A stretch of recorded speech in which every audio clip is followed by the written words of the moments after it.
The dust of Elms Fork, Texas, was a living thing. It was the color of old blood and tasted like pulverized bone. It coated the unpainted planks of the general store, filled the ruts in the main street, and settled in a bitter film on every man's tongue. On this particular afternoon in 1883, the heat was a physical weight, pressing down on the clapboard saloons and the squat mud and wattle homes huddled at the edge of Apache territory. The auction yard, set behind the sheriff's office and next to the smithy, stank of manure, stale beer, and anxious sweat. A crowd had gathered, a motley collection of humanity drawn by the promise of spectacle. There were miners with grit ground deep into their faces, bored cowboys leaning against the warped fence rails, and a few women from the Lucky Spur saloon, their bright dresses a gaudy stain against the brown landscape. On the far side, a cluster of townswomen stood apart, their faces pinched with grim righteousness, clutching worn Bibles as they whispered. A heavy freight wagon, its wheels groaning in protest, lumbered into the yard and stopped. The driver, a thick-set man named Jeb, spat a stream of tobacco juice into the dust. "All right, haul it out," he grunted. His partner hopped down and unlatched the heavy wooden gate at the back. He reached inside and dragged his cargo into the punishing sunlight. It was a woman, or what was left of one. She was young, perhaps 19 or 20 years, though starvation had carved her face into a mask of age. She was Apache, her hair, matted with filth and dried blood, hung in ropes around her shoulders. She wore nothing but a tattered scrap of what might have been a buckskin dress, so caked with grime it was stiff. She was chained. Iron cuffs bound her wrists, linked by a short, heavy chain that forced her to hold her hands low. Another chain ran from her throat to her ankles, limiting her stride to a painful shuffle.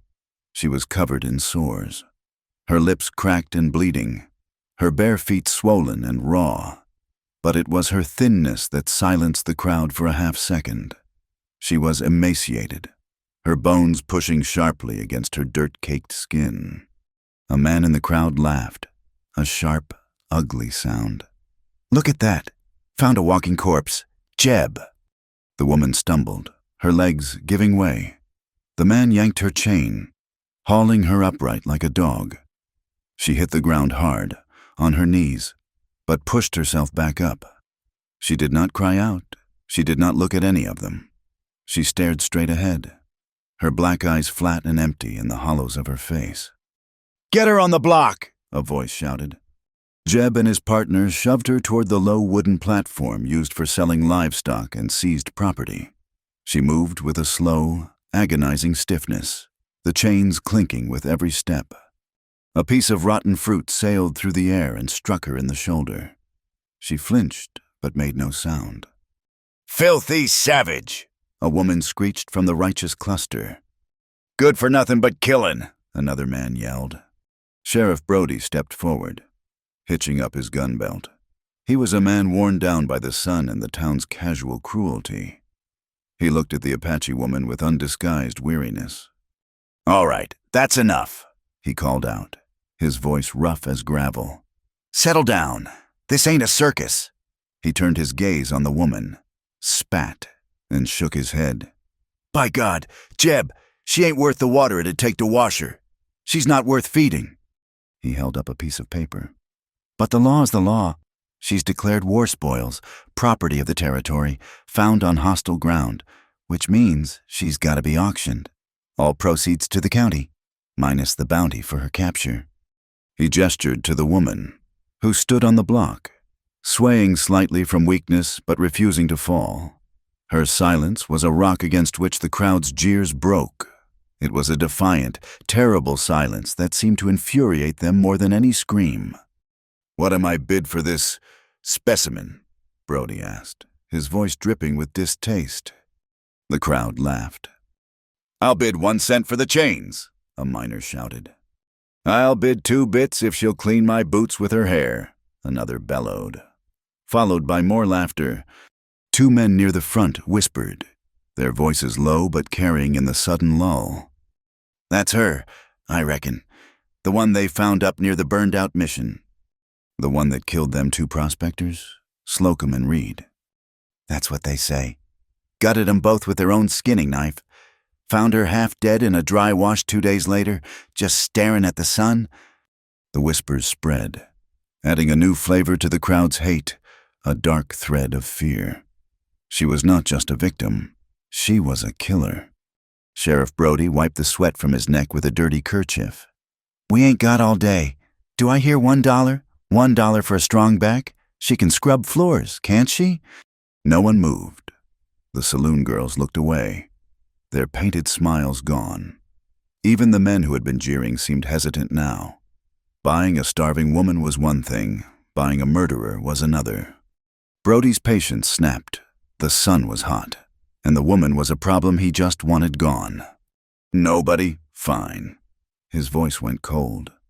She's unsellable. Costs the county lead to put her down, but it costs more to feed her. I'll give it 30 seconds. Then I'm ending this. He pulled his Colt revolver from its holster. The click of the hammer being drawn back was shockingly loud in the yard. The woman did not flinch. She just stared past him, at the distant, heat-shimmered line of the mountains. The crowd went still, expectant. This, at least, would be a show. A voice cut through the heavy silence. It was not loud, but it was clear and cold as well water. $25. Every head in the auction yard turned. He stood in the shadow of the smithy's awning, a place he had occupied, unmoving, for the last 10 minutes. He was a lean man, all sharp angles and sinew, built by the unforgiving land. A deep, sun-scarred line ran from his temple to his jaw on one side, pulling at the corner of his eye. He wore a battered brown coat, too heavy for the weather, and a hat pulled low, shadowing eyes that looked as cold and gray as a winter sky. This was Elias Cross, a man who kept to his high country cabin, a man who rarely spoke, and a man who was rumored to have fought in border skirmishes that were more massacres than battles. He was haunted, the townsfolk said, half mad from loss. Sheriff Brody stared, his pistol still in his hand. Did you say something, Cross?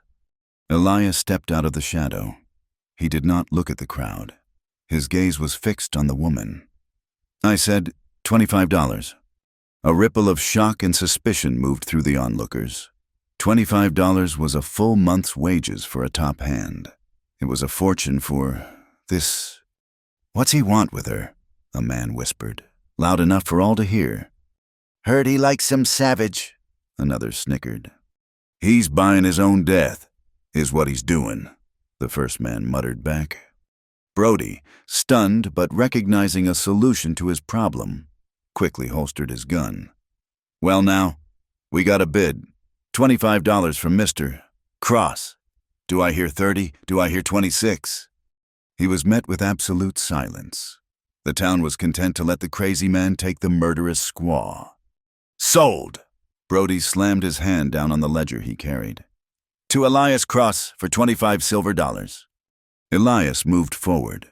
The crowd parted for him, a mixture of fear and disgust on their faces. He walked with a steady, unhurried pace, his boots scuffing the thick dust. He ignored them all, his attention solely on the small, defiant figure on the block.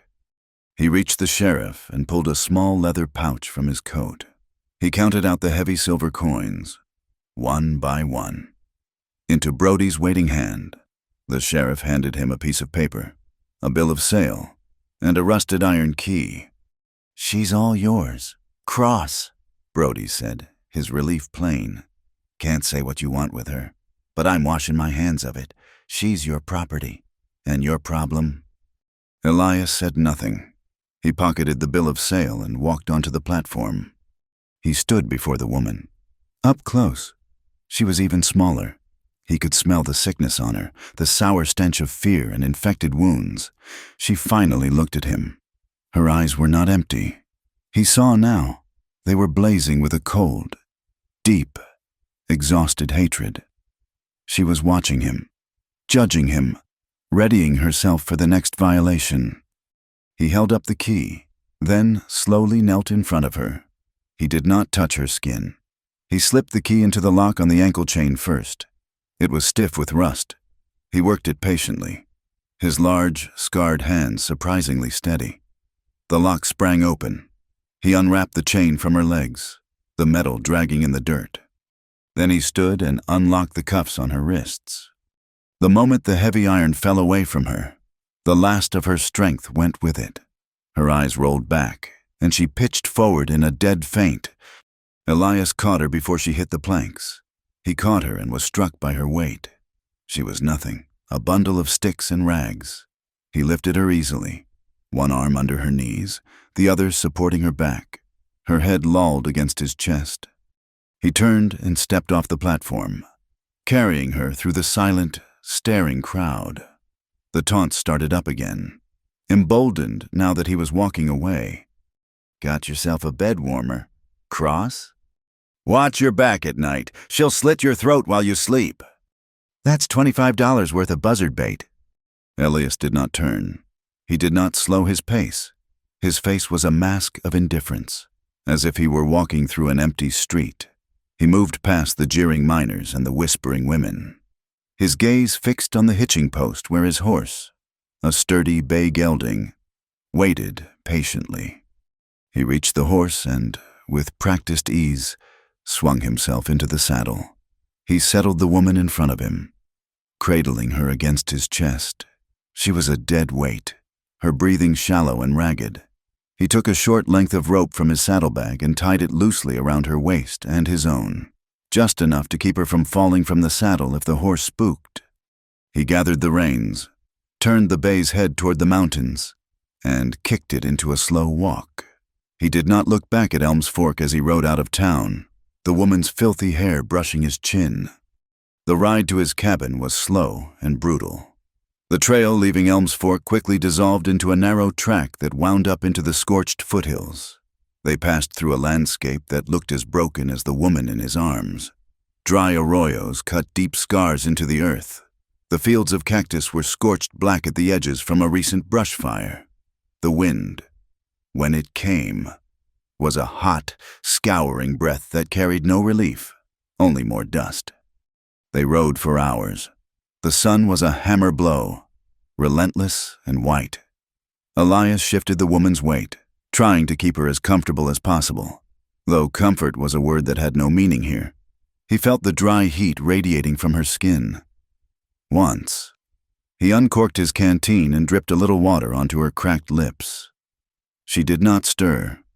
He spoke to her, his voice low and rough, more for himself than for her. "Hold on," he murmured, the words lost in the wind. "Almost there." He knew she was not fully unconscious. He could feel a faint tension in her body, a resistance to her collapse. He could feel her shallow breathing against his ribs. He figured she was watching him from behind half-closed eyes, the way a cornered animal watches the hunter, waiting for the killing blow. As the sun began to dip, painting the western bluffs a violent, wind-racked red, the air finally began to cool. The trail grew steeper, winding up into the high country, through stands of pinon pine and juniper. The world grew quiet. The only sounds the horse's hoof falls on the rock and the sigh of the wind through the trees.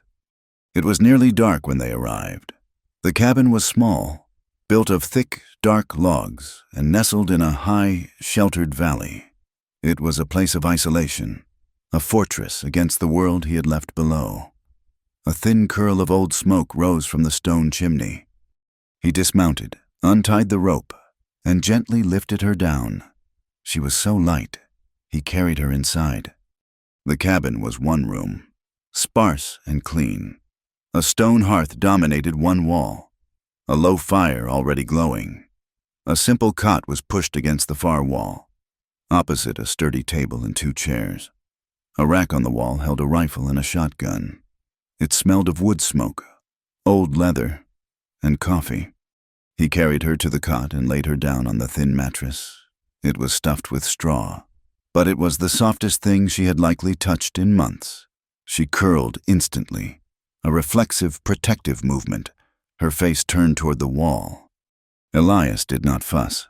He moved with a quiet, practiced purpose. He added a log to the fire, then hung a small pot over the flames. He ladled water from a bucket into it, adding a pinch of salt and some dried herbs. While it warmed, he lit an oil lamp, casting a low, yellow glow over the room. When the broth was hot, he poured it into a tin cup. He sat on the edge of the cot. "You need to drink," he said, his voice quiet. She did not move. He touched her shoulder. She flinched violently, scrambling away from his hand, her eyes flying open, wide with terror. She pressed herself against the log wall.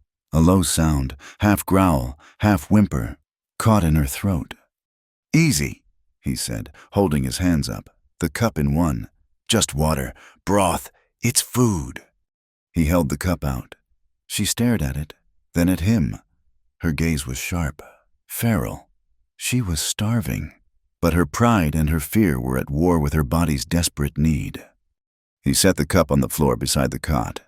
"I'll leave it. You drink it." He stood and walked to the other side of the room, sitting at the table, his back to her. He busied himself checking the action on his rifle, giving her the illusion of privacy. He heard the scrape of the tin cup on the floor. He heard a desperate, ragged gulping, then a choke, then more gulping. When he glanced over his shoulder, the cup was empty, and she was lying on her side, watching him. He stood, retrieved the cup, and refilled it, this time with a thicker broth, one with a few shreds of dried meat. He set it down in the same place. "More," he said. She drank this one slower, her eyes never leaving him. When she was done, she slumped back onto the cot, her body finally surrendering to its exhaustion. Within moments, she was asleep, a deep, unnervingly still sleep. Elias pulled his chair near the hearth. He did not go to bed. He watched her. In the low lamplight, he could see the state of her. The filth was a crust, and her wrists, the iron cuffs had rubbed them raw. The skin was broken, weeping, and dark with dried blood. He sighed, a quiet, weary sound. He got a clean rag from a chest and a bowl of warm water from the hearth. He sat on the floor by the cot. He expected her to wake, to fight him, but she was too far gone in sleep. Very gently, he took her hand. It was small, delicate-boned, but rough as wood. He began to clean the wounds on her wrist. He worked slowly, washing away the grime and the blood. His touch as light as he could make it. Her skin was fever-hot. She whimpered in her sleep, twisting her head, but she did not wake. He finished one wrist and started on the other. They were ugly wounds, deep and infected. When he was done, he dried the skin and applied a thin layer of salve from a small tin. He covered her with a thick wool blanket, tucking it around her shoulders. She looked like a child, lost and broken in the center of his cot. Elias Cross went back to his chair by the fire, his pistol resting on his knee. He sat and watched the woman he had bought for $25 and wondered if he had just saved a life or merely prolonged a death. The first days were a blur of fever and broth. Elias kept the fire low and steady. The woman, he still thought of her as the woman, slept in a way that was deeper and more terrifying than normal sleep. It was a descent, a place he was not sure she would return from. He sat in his chair by the hearth, cleaning his rifle, mending a stirrup, oiling his boots, his senses always tuned to the cot. He would watch for the almost imperceptible rise and fall of the wool blanket. When she was awake, her eyes were open, but she did not seem to see. He would bring the tin cup of broth, propping her head up with one hand. "You have to drink," he'd say. She would swallow, a painful, mechanical action, and then slide back into the darkness. Her wounds, which he cleaned twice a day, began to close. The raw, chafed skin of her wrists turned from angry red to a dull purple scab. He kept the salve on them. On the fourth day, the fever broke. He woke to find her watching him, not with the delirious terror of before, but with a sharp, lucid awareness. She was still weak, still a skeleton draped in skin, but the person was back inside the shell. He nodded once. "Morning." He busied himself at the fire, making coffee for himself and more broth for her. He could feel her gaze on his back. When he turned, holding the cup, she pushed herself up onto her elbows. It was the most she had moved on her own. He set the cup on the floor by the cot. "You're looking better." She said nothing. Her eyes tracked him as he moved, as he put on his coat and hat. "I'll be outside," he said. "Chopping wood. I won't be far. There's more broth in the pot." He left the door slightly ajar. He needed her to know she was not a prisoner. He was her... What, her owner? The word tasted like ash in his mouth. He was her protector. For now, that would have to be enough. Later that day, he decided it had to be done. The filth on her was more than just trail dust. It was a crust of dried blood, waste, and misery. It was the smell of the auction yard, and he would not have it in his home. He heated a large kettle of water over the fire, pouring it into a tin wash tub. He added a bucket of cold water from the barrel by the door until the steam was gentle.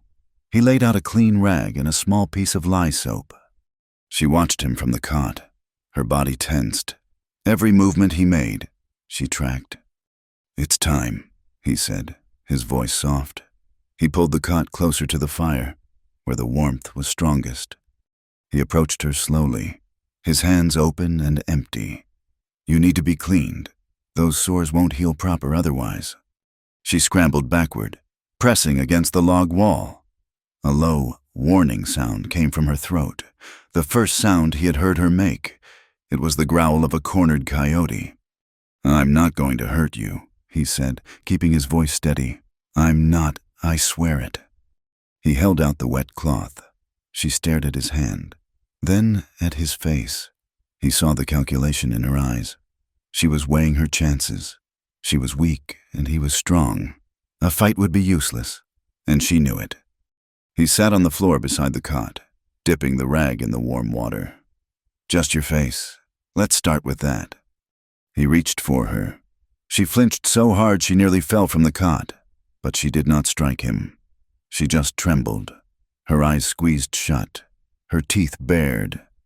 "Easy," he murmured. "Easy now." His touch was impossibly gentle. He washed her face, his large, scarred hands moving with a slowness that was a promise. He cleaned the grime from her eyelids, her hollow cheeks, the line of her jaw. The water ran brown. He rinsed the rag and went again. He moved to her neck, cleaning the filth from under her hair. She was rigid, her whole body shaking, but she held still. He unbuttoned the top of the tattered buckskin remnant she wore. It was stiff and foul. He worked the cloth underneath, washing her shoulders and collarbones. He could feel every bone, sharp as a knife blade. "All right," he said softly. "That's enough for now." He stood and fetched the blanket, wrapping it around her shoulders as he carefully pulled the filthy dress away. She clutched the blanket to her chest, her knuckles white. He worked on her legs, her feet, his movements methodical and impersonal. He was cleaning a wound, not a woman. He had to think of it that way. When he was done, he wrapped her fully in the blanket and took the tattered dress outside. He threw it in the fire pit.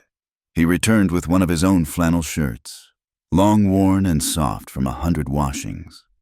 "Here," he said, offering it. She snatched it from him and, under the cover of the blanket, pulled it on. It swallowed her, the sleeves hanging a foot past her hands, the hem brushing her ankles, but it was clean. He took the tub of gray water outside and dumped it.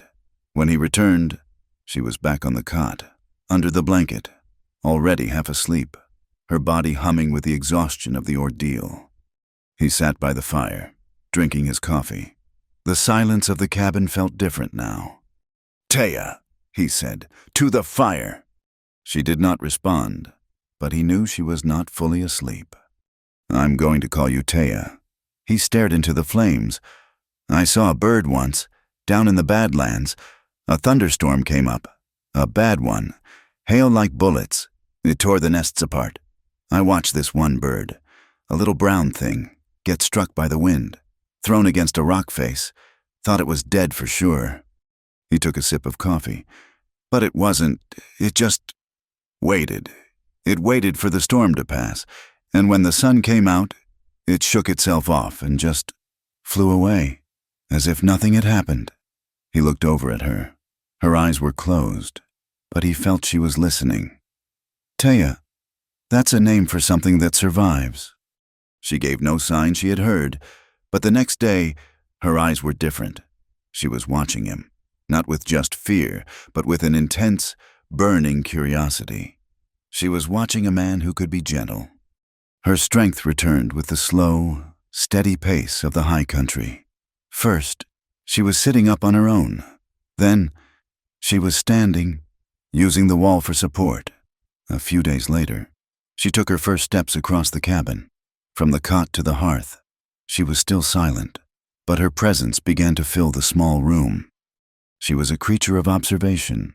He realized he was the one being watched now. She watched him check his traps.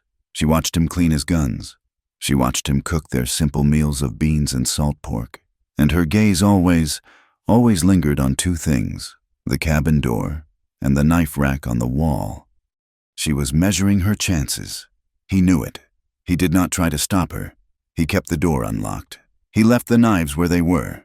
If she wanted to run, she could run. If she wanted to kill him in his sleep, she could try. He was betting on the broth, and the warm water, and the clean shirt. The silence was the loudest thing in the cabin.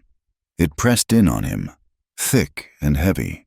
He was a man used to solitude, but this was different. This was an occupied silence, a silence that waited. He found himself talking, just to break the tension. He talked to the fire, to the walls, to her.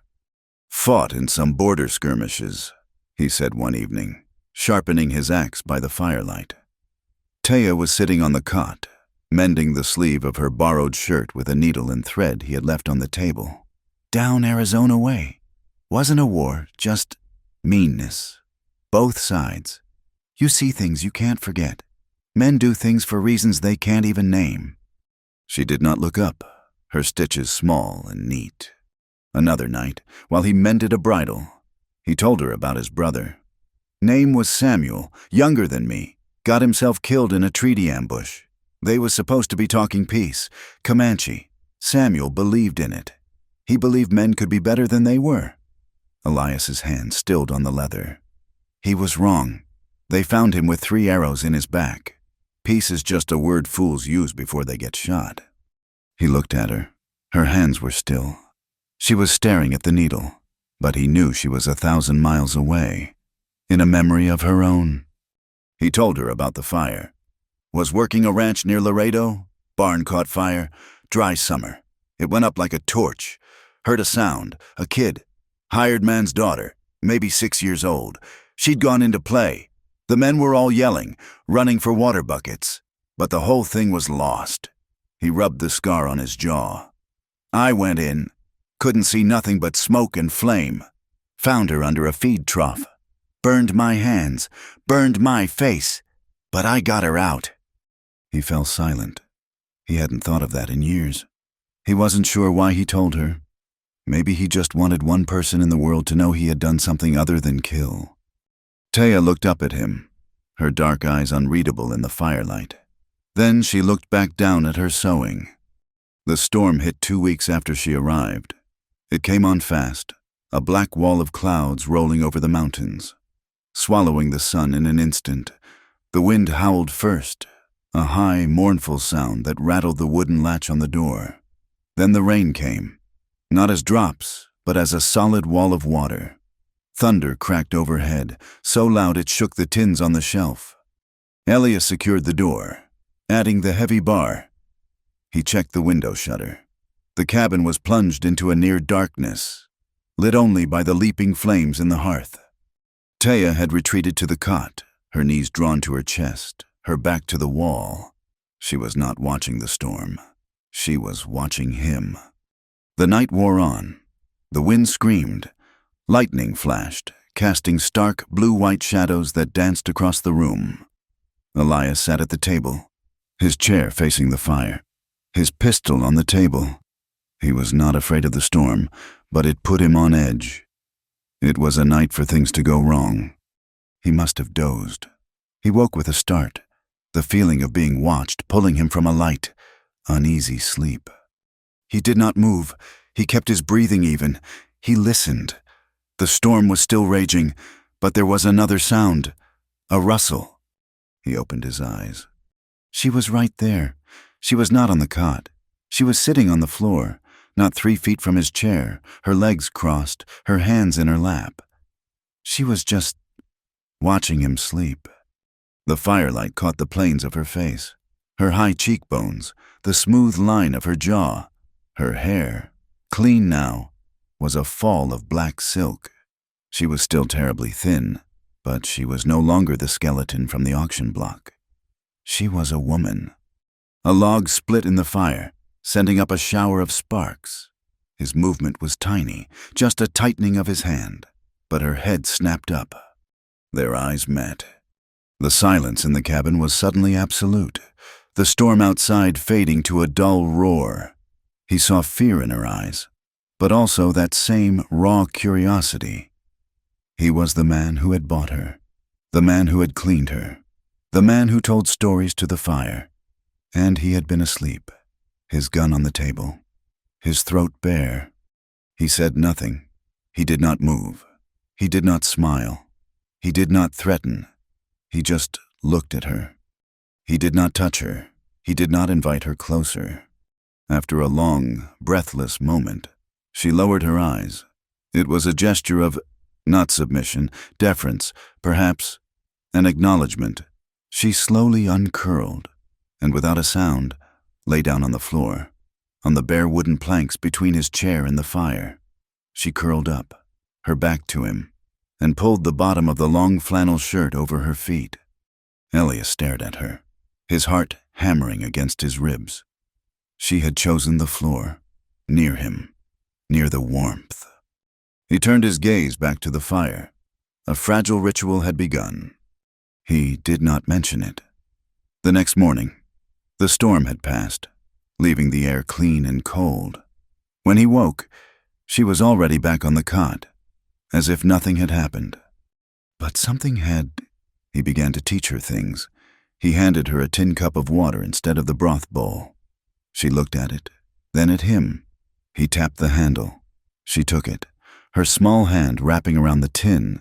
He taught her how to use a spoon, then a fork. She was a quick study. She learned by watching, her mimicry perfect. One afternoon, he brought in 2 rabbits from his snare line. He laid them on the table to skin. Taya stood in the corner, watching him. He worked with the practiced efficiency of a man who has fed himself for years. He made the cuts, skinned the animals, and began to butcher the meat. She stepped forward. He paused, his knife halfway through a joint. She pointed at the second rabbit. "You want to help?" he asked, surprised. She nodded once, a short, sharp dip of her chin. It was the first act of free will he had seen from her. The first choice she had made that was not about pure survival. He slid the second rabbit and the skinning knife toward her side of the table. He turned back to his own work, pretending not to watch. She picked up the knife. Her hand was steady. Her movements were not the clumsy motions of a learner. They were precise, economical, and swift. She skinned the rabbit in half the time it would have taken him, her motions fluid. She had done this before. Many, many times. She was cleaning the carcass, her back to him as she worked. The flannel shirt was loose, and as she leaned forward, it pulled taut across her shoulders and dipped at the neck. Elias stopped breathing. Her back, from her shoulders to her waist, was a ruined map of old pain. The scars were not the thin, white lines of accident. They were thick, welted ridges, whip scars, dozens of them, overlapping, deep and ugly. Someone had laid into her, again and again, with a terrible, patient fury. He felt a cold sickness rise in his gut. It was one thing to know of cruelty. It was another to see its ledger written on the skin of the person standing across from you. He wanted to ask, "Who did this to you?" He did not. He clamped his jaw shut. There were no words for this. Asking would be a violation, a demand for a story she was not ready to tell, a story he had no right to hear. He turned back to his own rabbit, his hands clumsy now, his knuckles white on the handle of his knife. That night, the ritual repeated. The wind was high again. He sat at the table, cleaning his pistol, the pieces laid out on an oily rag. Taya sat on the floor by the fire, her back against the hearth, her knees drawn up. She was humming. It was the first sound he had heard from her besides the growl and the choke of broth. It was not a tune, it was just a sound, a low, broken series of notes, rising and falling like the wind outside. It was a sound so profoundly sad it made his teeth ache. He listened to it like it was sacred music. Later, he fell asleep in his chair. The fire was low, the cabin warm. He woke in the darkest part of the night. The humming had stopped. He felt a touch. It was on his face. A hand, light as a moth's wing, was tracing the scar on his jaw. He opened his eyes. Taya was kneeling beside his chair. Her face was inches from his. Her fingers were on his skin, tracing the healed, puckered flesh. Her eyes were wide, dark pools, full of a deep, ancient sorrow. She was not looking at him, but at the mark on his skin. She was reading his own history of pain. He did not move. He did not breathe. Her eyes lifted and met his. The cabin was dead silent. There was no storm, no wind, just the sound of two people breathing in the dark. A connection, sharp and bright as a lightning strike, passed between them. He saw her. She saw him. Her eyes widened, not in fear but in shock, the shock of being seen. She snatched her hand back as if his skin had burned her. She scrambled backward, crab walking away from him, her breath coming in short, sharp gasps. She fled to the cot and dove under the blanket, pulling it over her head, her body a tight, trembling knot. Elias sat motionless in his chair for a long time, the feeling of her fingers still burning on his scar. The next morning, Taya would not look at him. She stayed on the cot, her face to the wall. Elias felt a storm inside his own chest. It was a confusing, agonizing pressure. It was the ache of her silence. It was the memory of her scars. And it was something new. Something he had not allowed himself to feel in a decade. A rising, powerful desire that terrified him. It was a desire for a woman who had touched his face like he was a human being, not a monster. He grabbed his axe from the block by the door and stormed outside. He walked past the wood pile to a massive, dead pine that had stood for 50 years. He swung the axe. The blade bit deep into the wood with a solid, satisfying crack. He swung again and again, putting all his strength, all his confusion, and all his rage into the simple, brutal act. He chopped wood furiously, the chips flying, his breath pluming in the cold morning air. He chopped until his shoulders burned, until the sweat ran into his eyes, and until the image of her dark, terrified eyes finally began to fade, The day after he had split the dead pine, a new quiet settled in the cabin. It was not the heavy, waiting silence of before, but something lighter. He had burned his rage out, and she had seen it, and she was still there. The invisible line drawn down the center of the cabin began to blur. She was still on the floor, but he found an old, thick bearskin in his supply chest and laid it by the hearth for her. She had nodded at him, a gesture of thanks so quick he almost missed it. He also gave her clothes. He could not stand to see her in that one oversized shirt, a constant reminder of her first days. He pulled a pair of his old, worn-out canvas pants from the chest, along with another flannel shirt, smaller than the first. He left them on the cot while he went out to check his snares. When he returned, she was wearing them. The pants were ludicrously big, held up by a piece of rope she had found and tied around her waist. The legs were rolled up a half-dozen times, but they were pants. They gave her a shape that was not just a collection of bones under a sheet. They gave her dignity. That afternoon, she went outside. He watched from the doorway, his hand near the pistol on his hip. Though he was not sure if he was worried about her running or about something finding her, she did not run. She walked, barefoot, to the south side of the cabin, where the sun hit strongest. She stood there for a long time, just looking at a patch of dead, weed-choked earth. It was an old garden, one he had tried to start years ago and given up on. He had no patience for it. Taya knelt. She began to pull the weeds. Her movements were slow at first, then more certain. She worked for an hour, her small hands pulling up the dead roots and tossing them aside. She was barefoot in the dirt, the rolled-up pants caked in soil. She was, he realized, rebuilding. A new language grew between them. It had to. The silence was no longer enough. She still had not spoken a single word, not a sound since the low hum that one night, but she found other ways. When she was thirsty, she would catch his eye and tap her lips. When she was tired, she would rub her cheek and gesture to the bearskin. He learned her nods. A quick, short nod meant yes. A slow, deliberate one meant I understand. A shake of the head was rare, but it was firm. He came out to the garden patch, holding a tin cup of water. He offered it, she took it, drank, and handed it back, her eyes meeting his for a moment. It was a simple, domestic act. It felt as strange as it felt right. He pointed to the shovel leaning against the cabin wall. She looked at it, then at her own hands, and shook her head. She preferred the dirt. A few days later, the hawk crashed. It came out of a clear sky. A sudden thud against the side of the cabin that shook the tins on the shelf. Elias grabbed his rifle and was out the door in a second. Taya was right behind him. He found it in the tall grass, a large red-tailed hawk. It was flapping one wing uselessly, the other bent at a terrible angle. Its eyes were wide and yellow, full of wild panic and pain. It hissed at him, its talons digging into the dirt. Elias's face softened with a grim pity. Broke its wing, starved to death, or a coyote will get it. He set the rifle down and reached for the heavy skinning knife at his belt. It was the kindest thing to do.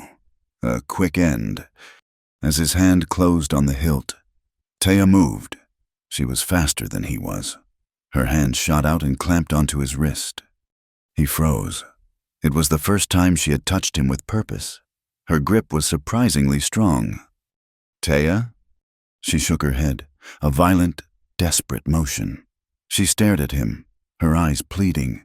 She pointed at the hawk, then at her own chest, then at the cabin. It's suffering, he said, his voice rough. This is mercy. She shook her head again, harder. She would not let go of his wrist. He could feel the warmth of her hand, the slight tremble in her fingers.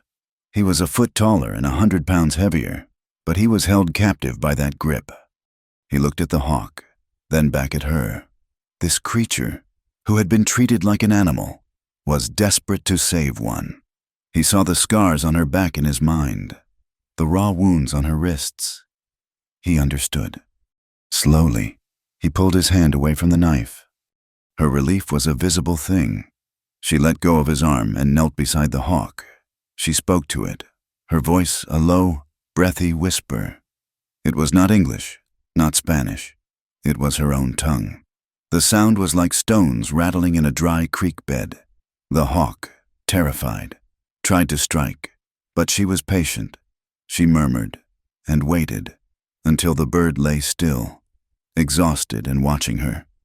She gestured to Elias, miming the act of holding. He understood. He fetched his thick leather work gloves, and carefully, he lifted the hawk, holding its good wing and talons secure.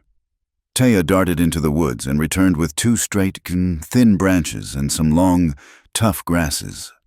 She brought the bird inside, making a nest of old rags in a wooden crate by the fire. Elias held the hawk while she worked. Her fingers were deft and gentle. She laid the twigs against the broken bone, binding them with the grass, creating a crude but effective splint. When she was done, she tore a strip of cloth and wrapped the wing tightly against the bird's body. She fed it water from her own fingertips. She found a field mouse in one of his traps and tore the meat into small pieces, offering it to the hawk. The bird refused at first, but she waited, tireless, until it finally, angrily, ate. Elias watched her. He had seen the murderer in her when she skinned the rabbit. Now, he was seeing the healer.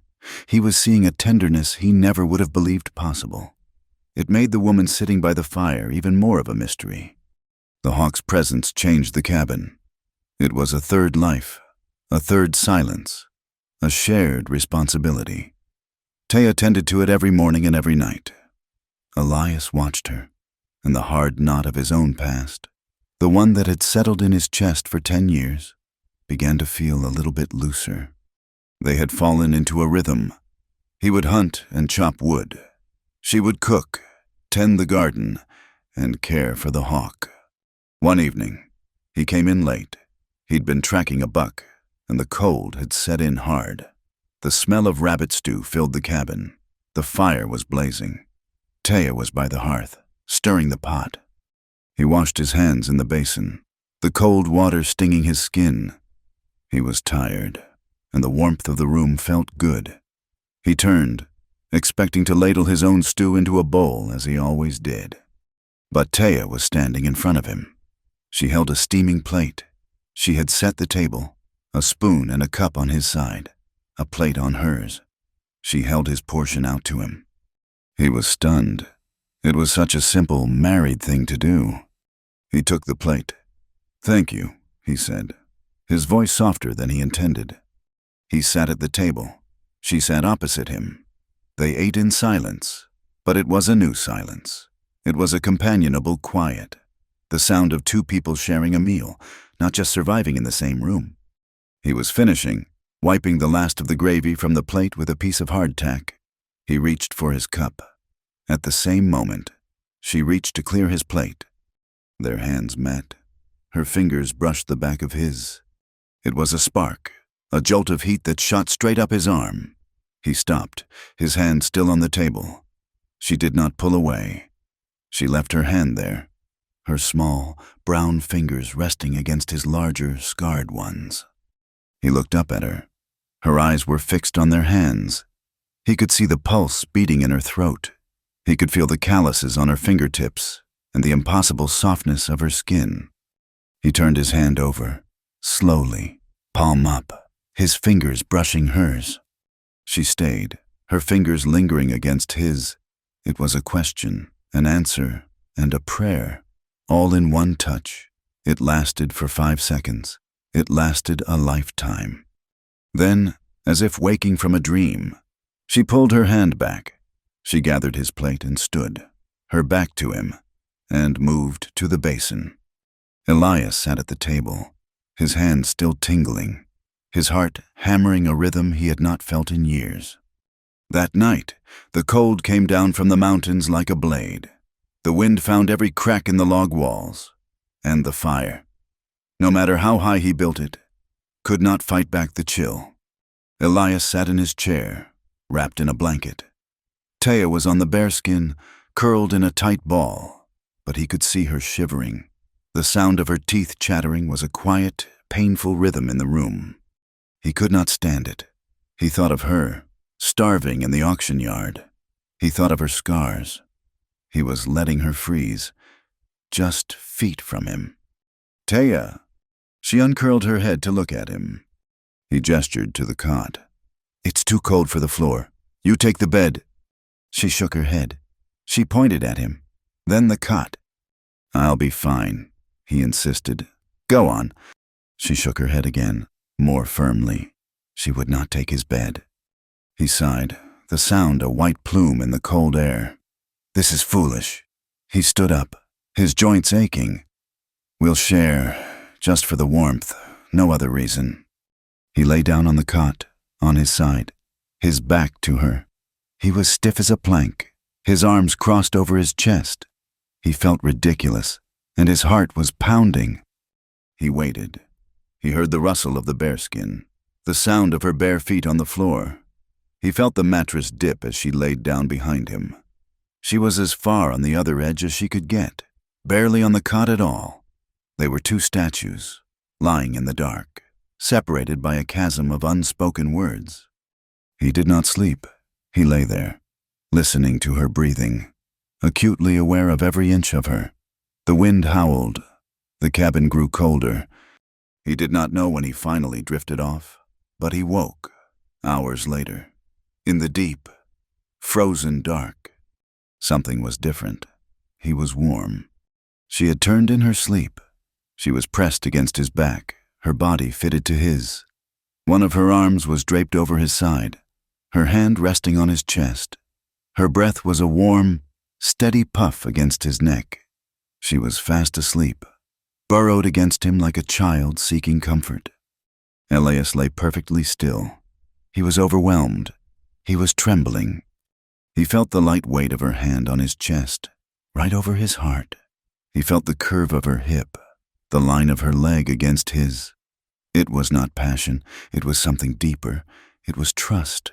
It was the simple, animal need for warmth. And she had chosen him.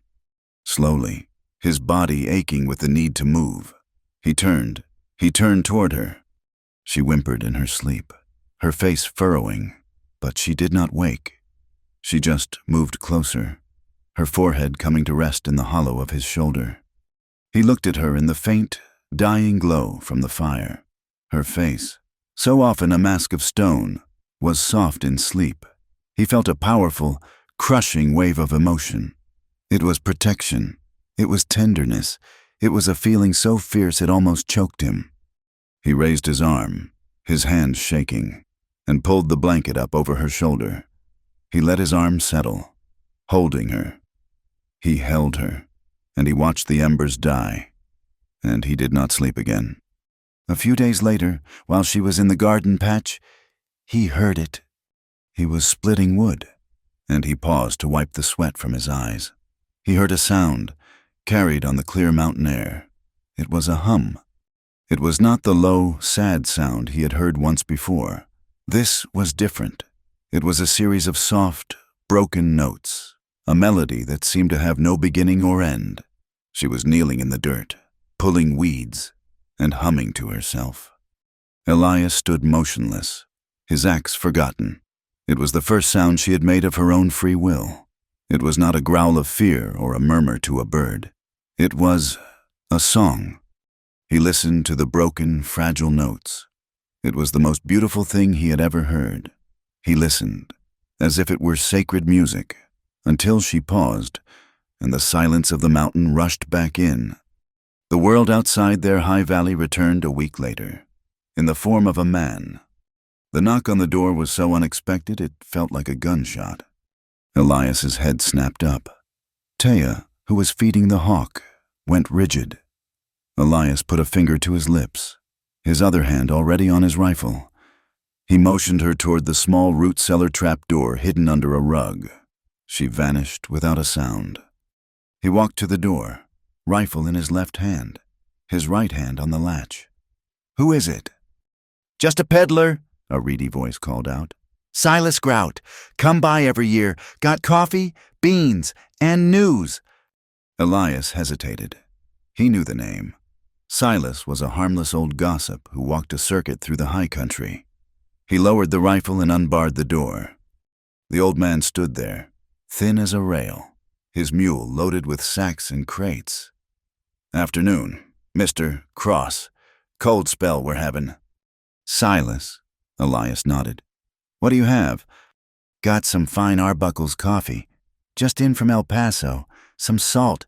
Even got some tinned peaches, if you're feeling flush." "I'll take the coffee and salt. I've got pelts." As Elias traded, Silas, predictable as ever, began to talk. "You won't believe the fuss down in Elms Fork. Place is still buzzing from that auction you was at." Elias's body went cold. He kept his face blank, counting out the pelts. "Is that so?" Yes, sir. They're all talking about you, buying that Apache squaw. But that ain't the half of it. Seems she was more trouble than anyone knew. Silas leaned in, his voice dropping to a conspiratorial whisper. Bounty's been posted. $50. Seems she weren't just some stray. She was from that mission raid. All right. And she's the one who killed them 2 miners, Slocum and Reed. Gutted 'em proper. They say they want her back, or they want her dead. Elias finished tying the sack of coffee. $50. Yes, sir. A tidy sum. They got a description posted right on the sheriff's door. Young, thin, black hair, silent as a shadow. That's what it says. You're lucky you got rid of her. Mr. Cross, heard you let her run off. News travels, Elias said, his voice flat. That it does. Well, much obliged for the trade. I'll see you next spring. Lord willin'. Elias watched the old man and his mule pick their way down the trail until they were out of sight. He closed the door and barred it. He turned. Taya was standing there. She had come out of the cellar. She had heard. The cabin was silent, the air thick and cold. She knew. Her face was pale, but her eyes were steady. She was watching him. Elias leaned against the door, the rifle still in his hand. He had to know. He had to hear it. Taya. His voice was a low rasp. She flinched at the sound of her name. The peddler. You heard him. She nodded once, slow, deliberate. The miners, Slocum and Reed, the men they say you killed. He pushed himself off the door, walking slowly toward the table. He set the rifle down. He looked at her. Was it you? She held his gaze. There was no fear in her eyes, no regret, just a flat, hard truth. She nodded again, the same slow, deliberate motion. Yes. The air left his lungs. He had known, but the confirmation was a blow. This woman, this small, silent woman who tended a hawk and hummed in the garden and fit against him in the cold. She was a killer. He braced his hands on the table. Why? He whispered. His mind raced. Were you defending yourself? Did they try to hurt you? He needed that. He needed her to be the victim. Taya just looked at him. Her face was a stone mask. Her silence was her only answer. She would not give him the comfort of an excuse. Elias stared at her, his mind at war. The law was the law. $50. He could ride to Elm's Fork. He could be free of this. He could be safe. He looked at her, and he saw the auction block. He saw the whip scars on her back. He saw her hand on his, her face soft in sleep. He was damned. He stood there for a long time, the silence stretching, until the light in the cabin began to fail. He had made his choice. He lit the lamp, the flare of the match bright in the gloom. He walked to the gun rack. Taya tensed, her eyes widening, her hand going to the knife she now kept at her belt. She thought he was going to shoot her. He took down his rifle, the heavy Winchester. He checked the action, a familiar, metallic shh. He turned to her. His face was grim, set in hard lines. They'll come here, he said, his voice flat. Silas is a gossip. The whole territory will know a man fitting my description was at that auction. $50 is a lot of money. He held the rifle out to her. But first, you're going to learn how to use this. She stared at the rifle, then at his face. Her eyes, which had been so hard, were now wide with a stunned, raw disbelief. He pushed the rifle into her hands. Her fingers were numb, clumsy, but she took it. He had not turned her in. He had armed her. He had chosen. The rifle was heavier than she looked. Elias watched her hands, small and brown, struggled to support the Winchester's weight. He stood behind her, his own hands over hers, guiding her. This is the sight, he said, his voice low, close to her ear. He tapped the metal bead at the end of the barrel. You line it up with the notch back here. You make them one thing, then you put that one thing on what you want to hit. She nodded. her body held stiffly. He could smell the clean, smoky scent of her hair, and he fought to keep his mind on the lesson. This was not about desire. This was about survival. "The trigger," he went on, moving her finger to the curved piece of metal. "Don't yank it. Squeeze it. Slow. Like you're squeezing a sponge. Till it surprises you." He put a small tin can on a fence post 50 yards away. "Try." She raised the rifle. It wavered. She was strong, but the weapon was a dead, awkward weight. She took a breath, held it, and fired. The shot was loud, a sharp crack that echoed off the mountains. The rifle butt slammed into her shoulder, sending her stumbling back. The bullet kicked up dust a full 10 feet to the left of the can. She rubbed her shoulder, her face a mask of frustration. "You're fighting it," he said. "Don't fight it. Pull it in tight. Make it part of you. Let your shoulder take the kick. Try again." He handed her another cartridge. She reloaded, her movements more certain this time. She set her feet, pulled the stock tight against her body, and aimed. She squeezed. The can jumped off the post. She lowered the rifle, her breathing heavy. She looked at him, her eyes dark and unreadable. He nodded, a small flicker of a smile touching his lips. "Good, again." They spent the day shooting until his supply of ammunition was half gone and her shoulder was a bruised mess. She never complained. She just reloaded and shot, again and again, until she could hit the can 4 times out of 5. That night, the cabin felt smaller, the air thicker. They were no longer a man and a woman in a quiet truce. They were allies, bound by a shared secret and a coming fight. The knowledge sat on the table between them, heavier than the rifle she was now cleaning with an oiled rag. They began to prepare. Elias knew they could not stay. Silas Grout's gossip would travel faster than a prairie fire. $50 was enough to bring every hard man and desperate fool within 100 miles. The cabin, once his fortress, was now a trap. He took down the cured hams from the rafters. He gathered his sacks of flour, beans, and coffee. Taya, watching him, began to pack. She moved with a spare, efficient grace. She emptied the water barrel into their canteens and 2 large water skins. She bundled the dried meat and hardtack in oilcloth. She sharpened his skinning knife and the extra knife from the rack, slipping one into her own belt. He packed ammunition, all he had left. He packed his heavy wool blanket and the bearskin. They were stripping the cabin, taking everything that mattered, leaving behind a hollow shell. Elias worked with a grim set to his jaw, but his heart was a cold, heavy stone in his chest. He was leaving his home. He was running. He kept glancing out the window, up the trail, his ears straining for the sound of hoofbeats. Taya watched him. She saw the tension in his shoulders, the way his hand never strayed far from the pistol at his hip. She saw him watching the trail, and she knew this was the end of their small, quiet world. It was their last night. They both felt it. They would leave before dawn. The cabin was full of shadows. The fire burned down to low, pulsing embers. Their bundles were stacked by the door, ready.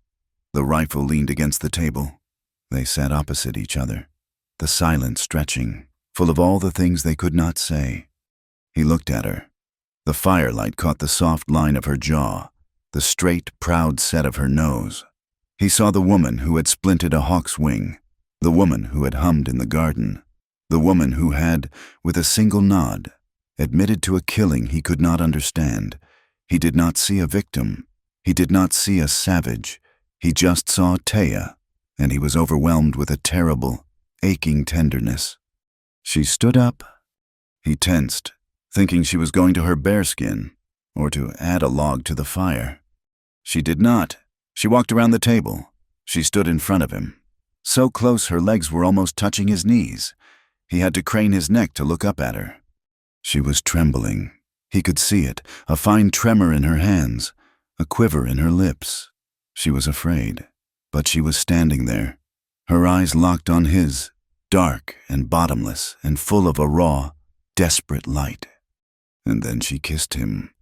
It was not a soft, hesitant kiss. It was a collision. It was sudden and wild and full of a desperate, terrifying force. Her mouth crashed down on his, her hands grabbing his face, her fingers digging into his hair. It was a kiss of grief and fear, a claiming. It was the desperate act of a woman who had been silenced for so long that her body had to scream. It was the first and only way she could speak. For a second, Elias was frozen in shock. Then, something inside him, some deep, rusted lock of restraint that he had held in place for 10 long years, shattered. He answered her. His arms went around her waist, pulling her onto his lap, his mouth meeting her fury with a desperate hunger of his own. He was kissing her back, a deep, bruising kiss that tasted of wood smoke and salt and a sorrow so profound it had no name. They were two broken, lonely people, clinging to each other in the dark, on the edge of an abyss. He stood, lifting her in his arms as if she weighed nothing, and carried her to the cot. The fury of the kiss gentled. The desperation did not leave, but it changed. It softened into something else, an aching, terrible need. He laid her down on the thin mattress. He did not pull away, but braced himself over her. Looking down at her face, her eyes were wide, her lips parted, her breath coming in ragged gasps. He touched her face, his thumb tracing the high arch of her cheekbone. There were no words. There was no need for them. Their bodies, starved for comfort, for connection, for a simple, human touch that was not violent or cruel. Did the talking. He moved slowly. He was terrified of frightening her, of reminding her of all the reasons she had to hate men, but she was not afraid. She met his touch with an eagerness that undid him. She pulled his shirt from his shoulders, her small, calloused hands mapping the muscles of his back, her fingers finding the old, puckered scars he carried from his own, violent past. He undressed her, his hands trembling. He saw her own scars, the terrible welted map on her back, stark in the dim firelight. He paused, his throat tightening. He bent his head and pressed his lips, gently to the worst of them. She shuddered, a low sound in her throat, and her hands tangled in his hair, pulling him back to her. Their love-making was a slow, silent unfolding. It was an exploration, a discovery. It was intense, full of an aching restraint that finally gave way to release. He moved within her, and it was not a taking. It was a shelter. It was two halves of a broken thing, fitting together, making a temporary whole. It was the dark, warm, secret center of the cabin, a single point of life and heat, while the cold, dangerous world waited outside. He collapsed beside her, pulling her close, his body shaking with the force of it.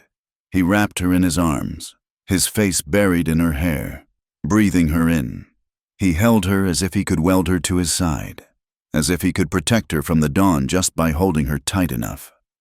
They lay tangled in the blankets, the cabin silent save for the dying hiss of the embers and the sound of their own hearts, slowly returning to a normal rhythm.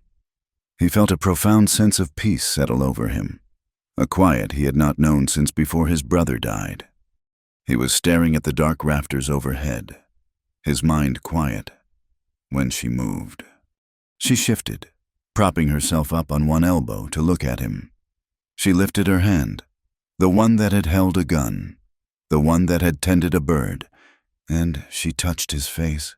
Her fingers traced his scar, from his temple to his jaw, just as she had done that night in the chair. But this time, he was awake. He turned his head, pressing his lips into her palm. He closed his eyes. She drew a breath, a small, shaky intake of air. And then she spoke. "Elias." It was one word. Her voice was low, a little rough, like stones wrapped in velvet. It was the first word she had spoken to him, the first time he had heard her voice. He opened his eyes. She was looking at him, her face full of a new, unguarded tenderness. She said his name. She had claimed him. He could not speak. He just pulled her down, holding her head to his chest, his hand stroking her back, and he held her until the first gray light of morning began to creep through the gaps in the window shutter. The morning was cold and heavy. The intimacy of the night was still with them, a tangible, fragile thing. They dressed in silence, moving around each other with a new, shy awareness. Taya went to the wooden crate by the hearth. She was going to feed the hawk, to wrap it for the journey. She knelt by the box and went very still. Elias, packing the last of the ammunition, looked over. Her shoulders were rigid. He walked to her side. He looked into the crate. The hawk was lying on its side. Its eyes were closed. The splinted wing was tucked against its body. It had died in the night, peacefully, in the warmth. Its suffering was over. Taya stared at it for a long, silent moment. She reached in and touched the soft feathers on its head. Without a word, Elias picked up the crate. He took the shovel from by the door and went outside. Taya followed him. He walked to the patch of dark, turned earth that was her garden. He found a clear spot and began to dig. The ground was hard, half frozen, but he worked steadily, his shoulder aching, until he had a hole deep enough. Taya knelt and lifted the hawk from the crate. She held it for a moment, then gently placed it in the earth. She tucked the head under the good wing, as if setting it to sleep. She stood. Elias shoveled the dirt back into the hole, covering the bird, tamping the earth down with his boot. When he was done, he looked at her. She was crying. She made no sound. There was no sobbing, no hitch in her breath, just two steady streams of silent tears rolling down her blank, stony face. She was crying for the bird, for her tribe, for the 2 miners she had killed, for the life she had lost and the one she was about to lose. Elias's heart broke. He stepped in front of her. He did not know what to do. He had never been good with tears. He lifted his hand, his thumb rough and calloused, and he wiped the tears from her cheek. His touch was hesitant, clumsy. She closed her eyes and leaned into his hand for just a second, a small, involuntary movement. He wiped the other cheek. He kept his hand there, cupping her jaw, feeling the impossible, fragile life of her. "We should go," he whispered.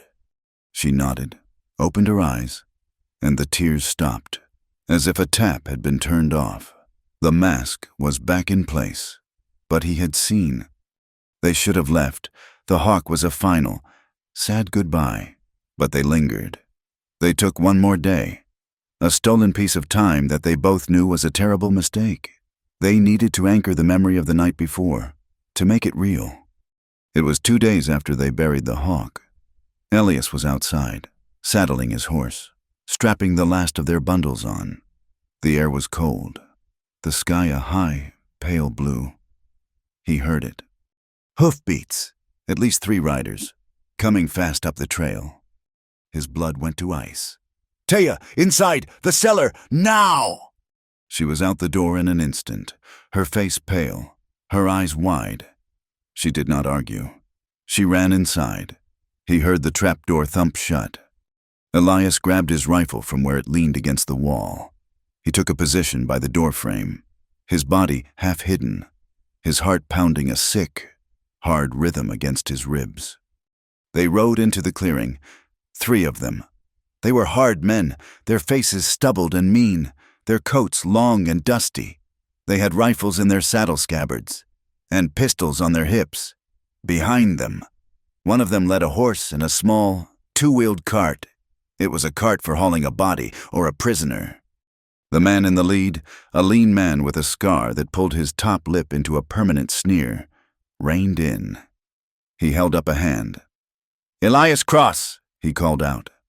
Elias stepped into the doorway, the Winchester held loosely in his hands, its muzzle pointed at the ground. "That's me." "Name's Harlan," the man said. He had cold, flat eyes. "We're territorial marshals, looking for a fugitive, an Apache woman. Answers to a $50 bounty. We was told you bought her in Elms Fork." "I bought her," Elias said, his voice level. She was half mad, feverish, took off into the hills first chance she got. That was weeks ago. She's coyote bait by now." Harlan smiled, and it was not a pleasant thing. "That's a fine story, but Silas Grout passed through here. Said he traded with you, said your cabin felt occupied, said you bought coffee and salt enough for two." One of the other men, a big grimy man with a vacant expression, chuckled. "Come on, Harlan, let's just go in. She's in there." He started to dismount. "Stay on your horse," Elias said, his voice dropping. He raised the rifle. "Just an inch. She ain't here, and you're not welcome." Harlan's smile faded. "Cross, we can do this one of two ways. You can give us the murderin' squaw, and we'll forget we saw you. Or we can take her, and you, for aiding a fugitive. That cart's got room for two." A standoff. The wind whistled in the pines. The only sound was the jingle of a horse's bridle. "I told you," Elias said, his teeth gritted. "She's—" The trapdoor behind him scraped open. "I am here." Elias's blood froze. He turned. Taya was standing in the middle of the room. She had the skinning knife in her belt. Her face was calm, her back straight. "Taya, no," he breathed. She walked past him, out onto the porch, her hands empty and held at her sides. She stared at Harlan. "Let him go," she said, her voice clear and carrying. "I will come." Harlan laughed, a short, ugly bark. "Well, look at that, a smart girl. See, Cross? That wasn't so hard." He nodded to the big man. "Go get her. Jeb, tie her up." Jeb grinned, showing broken, yellow teeth. He holstered his pistol and walked toward the porch, pulling a coil of rope from his belt. "Gonna be a real pleasure tying you up, girlie." Elias was screaming inside, but he was trapped. If he moved, Harlan would shoot him. Taya was offering herself to save him. Jeb clumped onto the porch. He reached for Taya. He grabbed her arm, his huge, filthy hand clamping down, twisting her. "Come on, you—" Taya did not flinch. She just stared at him. Elias moved. He didn't think. He just acted. The gunshot was a deafening crack that split the air. He had not aimed for Harlan. He had not aimed for the third man. He had aimed for the hand that was on her. Jeb screamed, a high, thin sound. His hand exploded in a spray of red. He staggered back, staring at the bloody ruin, the rope falling from his nerveless fingers. Everything happened at once. Harlan and the third man dove from their horses. Grabbing their rifles as they went, a shot rang out, and wood splinters erupted from the door frame next to Elias's head. Elias was thrown back, firing the Winchester as he fell. The lever action was a blur. Crack! Crack! He saw Harlan dive behind the horse cart. He felt a hot, tearing pain, as if a white-hot poker had been shoved through his left shoulder. He cried out, stumbling back into the cabin. The rifle clattered to the floor. He was hit. He could feel the wet, hot blood pouring down his chest. Taya moved. She was not the woman of the night before. She was not the healer. She was the woman from the mission. Jeb, his hand ruined, was fumbling for his pistol with his left hand, his face contorted in pain and rage. He raised the gun. Taya lunged. She was a blur of motion. She pulled the skinning knife from her belt and drove it, with all her strength, deep into his thigh. She didn't aim for the chest. She aimed for the thick artery. Jeb's eyes went wide. He gurgled, and his pistol fired, the bullet burying itself in the cabin floor. He collapsed. Taya did not look at him. She ripped the revolver from Jeb's holster. She knew how it worked. Elias had taught her. Harlan was reloading behind the cart. The third man was moving, taking cover behind a large pine, raising his rifle to pick off Elias. Taya stepped past Elias onto the porch. She aimed with two hands, steady as stone, and fired the pistol. Crack! Crack! The man in the trees grunted, spun around, and fell face first into the dirt. Harlan saw it. He saw Jeb down, the third man dead, and Taya standing on the porch with a pistol. He was alone. He scrambled onto his horse, firing one last wild shot toward the cabin. He yanked the horse's head around and fled, galloping frantically back down the trail. Silence. The clearing was still, the air thick with the smell of gunpowder and blood. Elias. He was on the floor, leaning against the wall, his left arm useless. Blood was everywhere. It was a bad hit. "Taya!" he gasped. She was at his side in an instant. Her face was pale, but her hands were steady. She ripped his bloody shirt open. The bullet had gone clean through, an exit wound and an entrance wound. It was bleeding, fast. She put her hands on his shoulders. To the fire. She half dragged, half carried him to the hearth, sitting him on the floor. She did not panic. She was all purpose. She grabbed his bottle of whiskey from the shelf. She found his sutures, the small, curved needle and thick thread he used for mending saddles and, sometimes, himself. She unstoppered the whiskey. This will hurt. She poured the raw alcohol directly into the wound. Elias screamed, his body arching off the floor, his vision going white. The pain was a living, burning thing. Taya held him down. She threaded the needle by firelight. Her hands, which had been stained with Jeb's blood, were steady as a surgeon's. She began to stitch. She pushed the needle through his skin, her movements quick, precise, and certain. She stitched the back, then the front. Elias was gritting his teeth, sweat pouring down his face, his world reduced to the searing pain in the sight of her dark, focused face. When she was done, she tore strips from a clean shirt and bandaged him, binding his arm tightly against his chest. He was shaking, his body going into shock. He was cold, so cold. She dragged him to the cot and lifted him onto it. She covered him with the blanket and the bearskin. He was still shaking. She barred the cabin door. She cleaned the blood from the floor. She dragged Jeb's body off the porch and into the yard, next to the other man. Then she came back to him. He was lying on the cot, his teeth chattering, his mind fogged with pain. She lay down beside him, on top of the blankets. She was still wearing his clothes, still armed with the pistol. She was so warm. She pulled his head into her lap. He was too weak to resist. She cradled him, her small hand stroking his hair, pushing the damp strands back from his forehead. He was not on the auction block. He was not a scarred, haunted man. He was just Elias, and he was hurt, and she was holding him. A sob, dry and racking, tore itself from his chest. He turned his face into her stomach, and he wept. He was not weeping from the pain. The pain was a distant fire. He was weeping because she had come out of the cellar. He was weeping because she had shot a man to save him. He was weeping because she had stitched him, her hand steady, and she was holding him now. He wept because, for the first time since he was a boy, for the first time since Samuel died, he felt like he was worth protecting. He cried, and she said nothing. She just held him, her own silent tears falling, dripping into his hair. The fever took him on the second day. The world dissolved into a gray, throbbing haze of pain.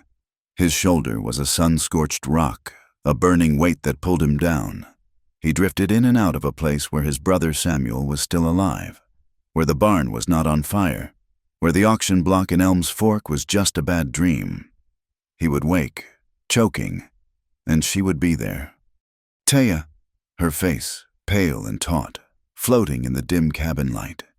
She was a ghost, a shadow, but her hands were real. They were cool on his forehead. They were strong, forcing the cup of bitter herb tea to his lips. "Drink," she commanded. It was not a plea. It was an order. He drank. The liquid was hot and tasted of pine and earth. It burned, but it pushed the cold out of his bones. While he lay weak, she took the world onto her small shoulders. He would wake to the sharp, clean sound of his own axe splitting wood outside the door. He had taught her to shoot. But he had not taught her this. She had learned by watching, by surviving. She was strong, her small frame wielding the heavy axe with a grim, practiced rhythm. He heard the crack of the Winchester. She was hunting. She was no longer just hitting a tin can. She came back, not with rabbits, but with a grouse. She skinned it, her movements as swift and sure as they had been with the rabbits. And she made broth. She fed him. She cleaned his wound, changing the bandage, washing the seeping edges, her touch firm and impersonal. He was her charge, her broken tool, her man. She was saving him, just as he had saved her. The roles were reversed, and in this, they found a new, unspoken balance. He was lost in the fever for 3 days. On the 4th, he woke, and the cabin was in sharp focus. The pain was still there, a deep, dull ache, but the fire in his blood was gone. He was slick with sweat, but his mind was clear. Taya was sitting on the floor by the fire, mending one of his shirts, the pistol from the dead bounty hunter resting on her lap. She was guarding him. She looked up, felt his gaze, and her hand stilled. "You are back," she said. It was a statement, not a question. "I am," he rasped. His throat felt like sandpaper. He pushed himself up on his good elbow. "How long?" 4 days. She set the mending aside and brought him a cup of water. He drank it all. "The men, I buried them, far from the cabin." He nodded, the simple movement pulling at his stitches. He looked at her, really looked at her. She was thinner. The last few weeks had worn her down, but her eyes were clear. The haunted, hunted look was gone, replaced by a cold, hard purpose. "That man, Harlan, he got away," Elias said. "Yes. He'll be back, or he'll send others." "Yes," she met his gaze. "We leave when you can ride." He lay back, the truth of it settling on him. The cabin was lost. This small life they had built was over. That night, the silence was different. It was not a silence of strangers, or of fear. It was the silence of two people who had seen the worst of each other, and had not looked away. He lay on the cot, his arm bound to his chest. She sat on the bearskin by the fire, her back to the wall, the pistol near her hand. "Taya," he said, his voice quiet. She turned her head. "The miners! The men at the mission!" He had to know. He had to understand the woman who had saved his life. "You have to tell me." She looked at the fire for a long time. The flames cast dancing shadows across her face.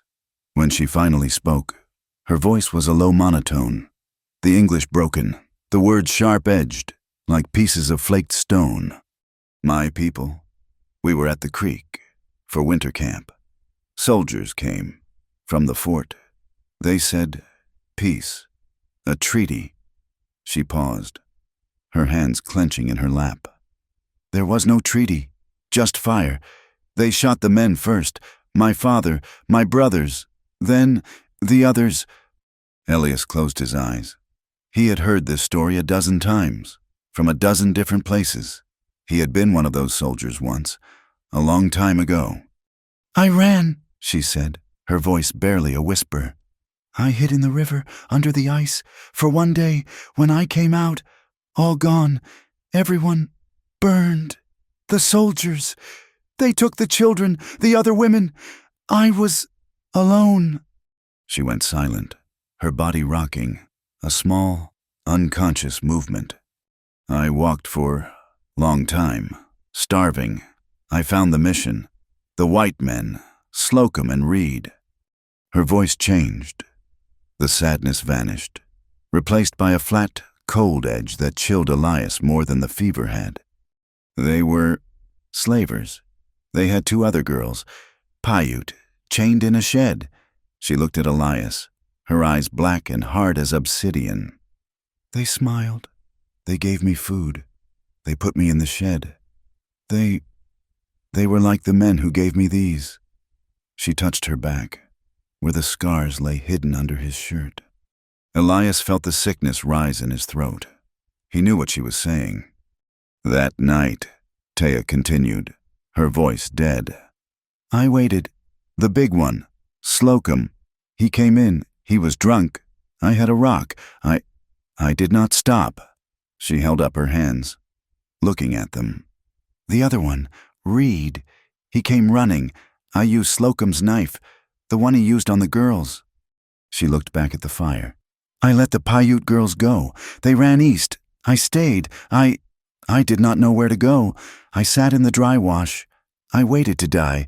Then, your men, the bounty men, they found me. The cabin was so quiet, Ellis could hear the throb of his own wound. She had confessed. She was a killer. She was a survivor. She was an executioner. He pushed himself up, his body screaming in protest. He swung his legs off the cot and sat beside her on the floor, his good arm pulling her against his side. She was rigid, a coiled spring, expecting him to recoil, to judge her. He held her tightly, his chin resting on the top of her head. Taya, he whispered, his voice thick. It was not your fault. She broke. It was not a sob. It was a single, dry, tearing gasp, as if she had been holding her breath for a year. She turned and buried her face in his chest, her small hands clutching his shirt, and she shook. She did not cry. She just vibrated with the force of her unspent grief. They made you what you had to be, he murmured, his hand stroking her hair. No one can blame you for that. Not me, not God. He held her, and she held him. They sat in the dark, two murderers, two survivors, and the silence that settled around them was a kind of peace. The past was finally out, a shared, ugly burden. They planned their escape. Harlan would go to Elm's Fork. He would get a real posse. They had days, maybe a week. Elias's shoulder was healing, but he was weak.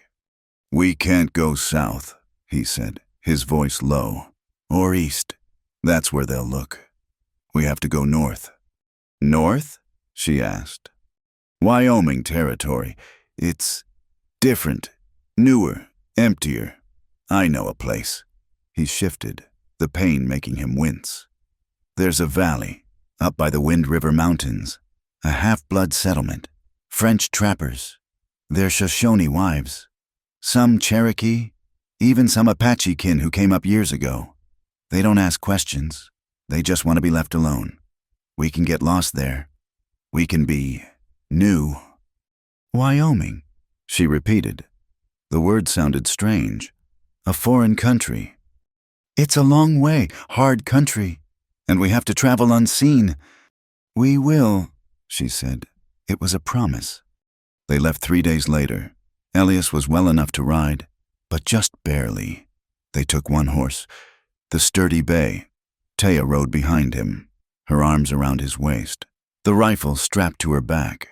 They left the cabin as it was, the door barred, the garden half-weeded. They did not look back.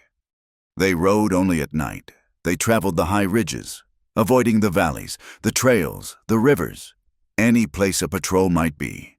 The land was brutal. The sun baked them, a relentless, punishing heat.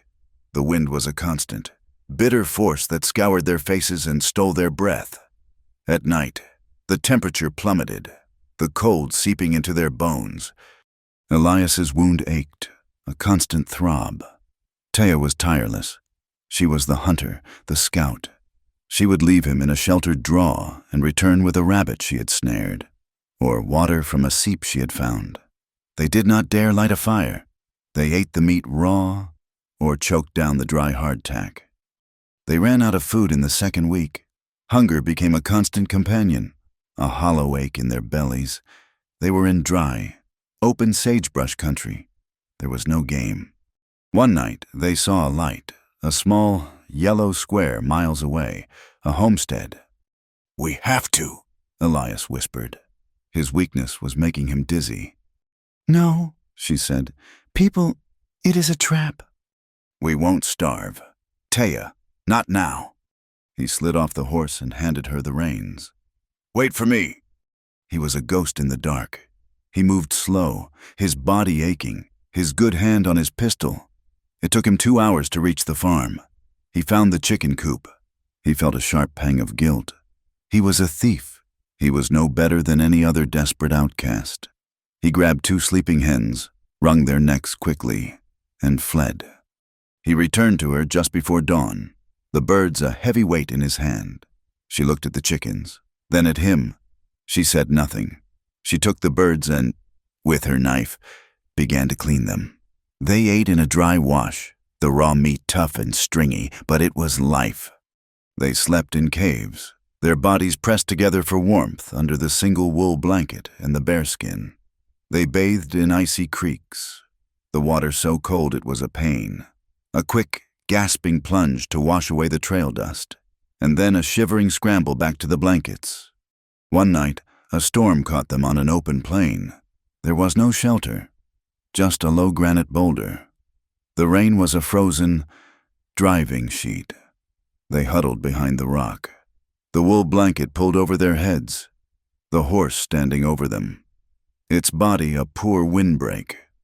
They were soaked, their teeth chattering so hard they could not speak. This is bad," Elias chattered, his body shaking uncontrollably. Taya pushed him back against the rock. She pressed her body against his, pulling the sodden blanket tight around them. She was a small, fierce furnace. They were huddled so close, they were practically one person. The storm raged, but under the blanket, in their own small, dark world, the shivering began to subside. The simple, desperate need for warmth turned into something else. He could feel her heart beating against his. He could feel the soft running, the life. He turned his head and found her mouth in the dark. The kiss was not like the first one. It was not desperation or grief. It was slow. It was tender. It was a shared acknowledgement of the life they were fighting so hard to protect. They made love there, huddled in the mud and rain, behind a lonely rock in the middle of nowhere. It was not a feverish passion. It was a quiet, joyful act. It was a defiance against the cold, against the bounty hunters, against the world that wanted them dead. It was 2 people, alive and warm, proving it. After they lay tangled, the rain softening to a drizzle, he felt her chest move against his, a strange, hiccuping motion. She was laughing. It was a soft, light, raw sound. It was the sound of a spring uncoiling. It was the first time he had ever heard her laugh. It was a sound of pure, unadulterated joy, torn from the deepest part of her. It cracked something open inside him. He felt his own chest tighten, and a sound he did not recognize came from his own throat. He was laughing. Too, a low, rough chuckle. They lay in the cold, wet dark, laughing like fools, and it was the most sacred thing he had ever known. They were near the border, in the high, broken country that marked the line into Wyoming. They were moving through a narrow pass at dawn, when the voice rang out, "Halt! Stay where you are!" Elias reined in, his heart leaping into his throat. Taya's hand went to the knife at her belt. 4 of them, blue uniforms, a U.S. Scout Patrol. They rode out from the pines, their rifles leveled, their faces hard and suspicious. A sergeant, a man with a thick gray mustache and weary eyes, rode forward. "That's far enough. Where you headed?" the sergeant barked. Elias raised his good hand, his other arm still in the sling Taya had made. "Wyoming, Sergeant. My brother's got a farm on the Green River. We're late for the planting." The sergeant's eyes narrowed. He looked at Elias's bound arm. He looked at Taya, who sat behind him, her head down, her hair hiding her face. "Who's she?" "My wife," Elias said, his voice steady. He had rehearsed this. Sarah Cross." "She looks Apache, half Comanche," Elias lied, his heart hammering.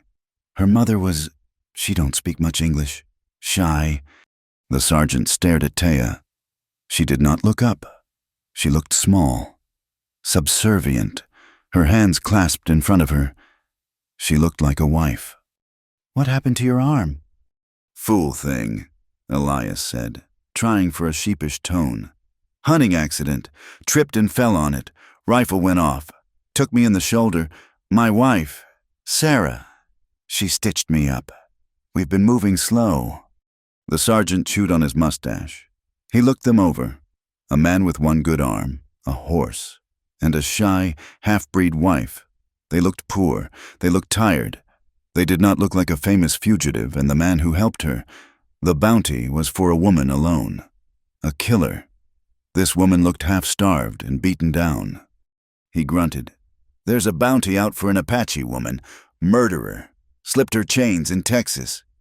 You seen anyone like that?" "No, Sergeant. Haven't seen a soul in weeks. Just us and the coyotes," Elias said. The sergeant stared at them for a long, agonizing moment. Elias held his breath. He could feel Taya trembling, so slightly, behind him. "All right," the sergeant said, his voice full of distaste. "Get on, and stay to the main trails. This ain't safe country for travelers."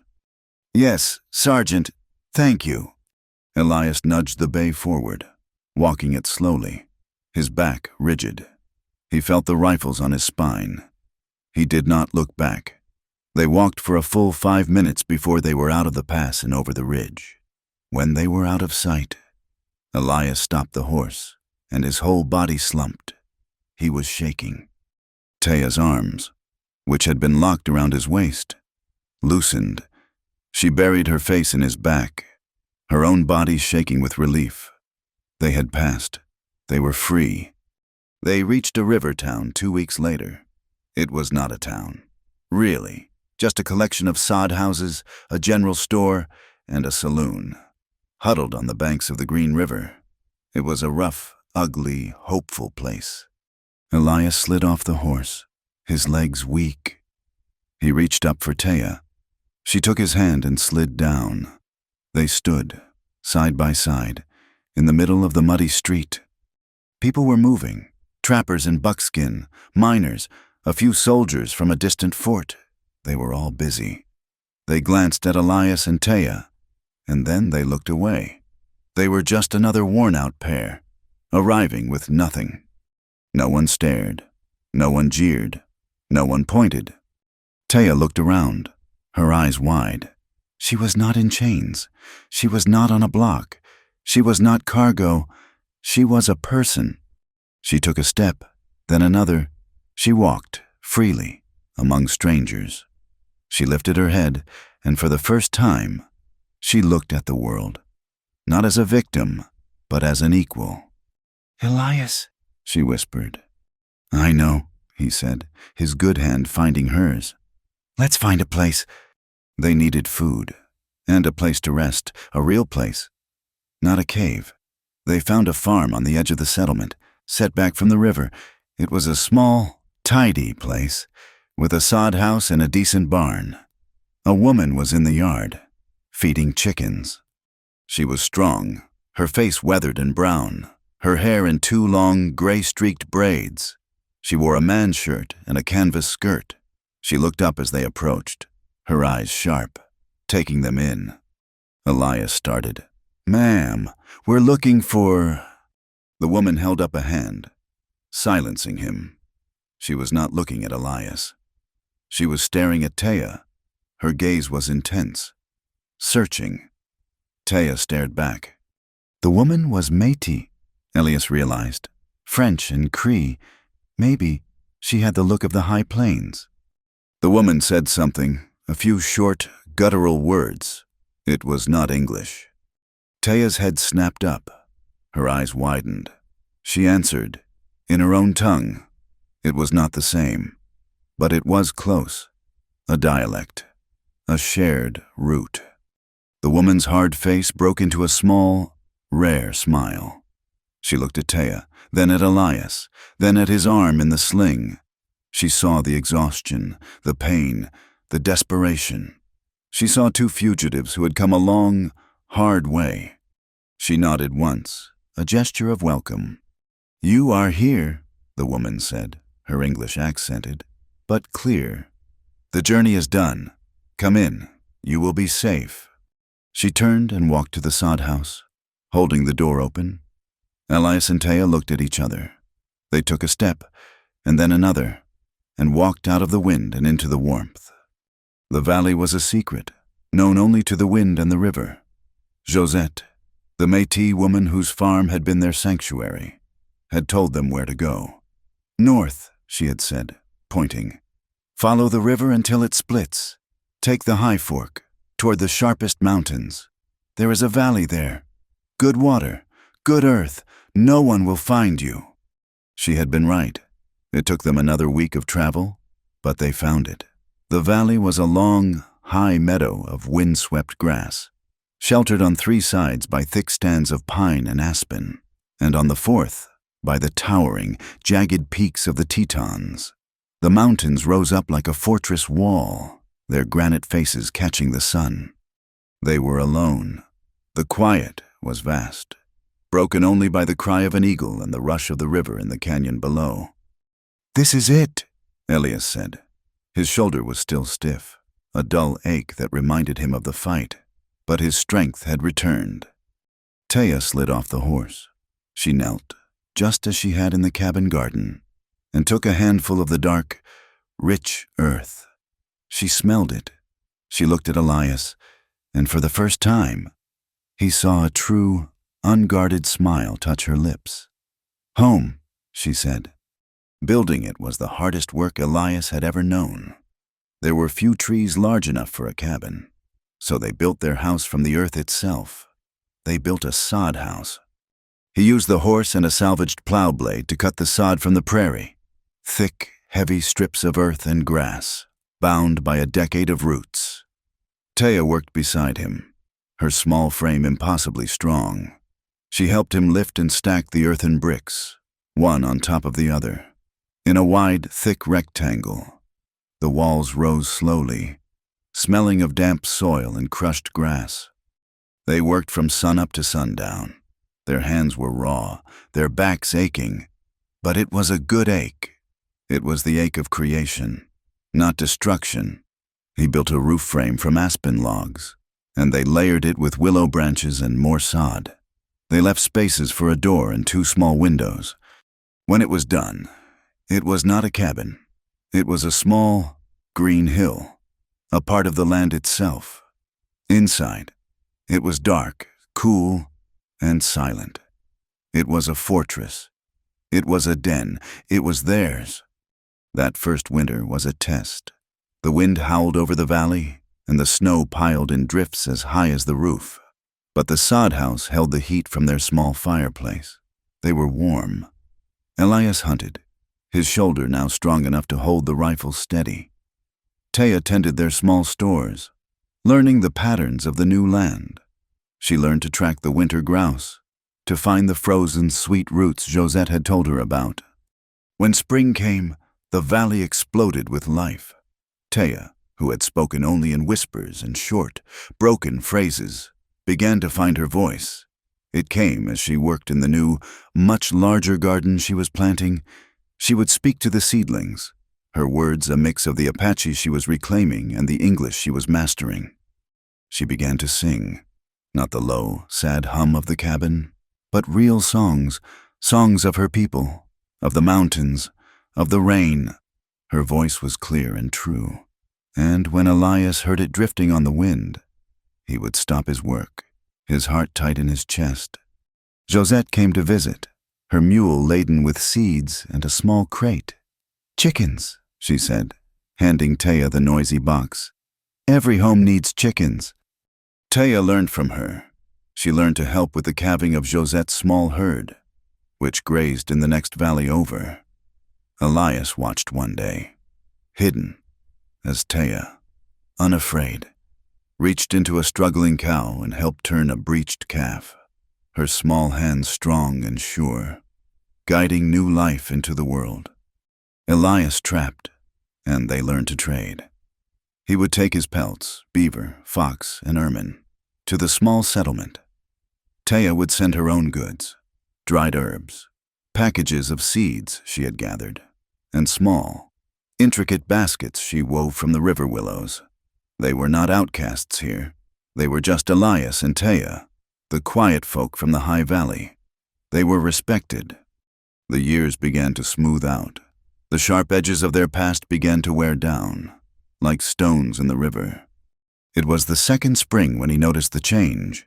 Taya was quieter, her movements slower, more deliberate. She had stopped singing in the mornings. He found her one afternoon by the river, just staring into the water. "Taya," he asked, sitting beside her, "you all right?" She did not answer. She just took his hand, his large, scarred, rough hand, and she placed it on her stomach. He froze. Her belly was flat under the canvas pants, but there was a new firmness there, a subtle, hard curve. He felt it, a faint, impossible flutter, a new life. He looked at her, stunned. His mind, always on guard, flew to the past, to Harlan, to the bounty. A child. A child was a weakness, a target, a reason to be found. He felt a cold knot of fear. Then he saw her face. She was watching him, her dark eyes wide, not with fear, but with a fierce, burning pride. She was terrified, but she was radiant. The fear in his chest dissolved, replaced by a sudden, violent wave of joy that almost knocked the breath from him. A child, his child, Taya's child, a new life, made not in violence or despair, but in love, a new start. "Elias?" She whispered, seeing the war in his eyes. He made a sound, a rough, choked laugh.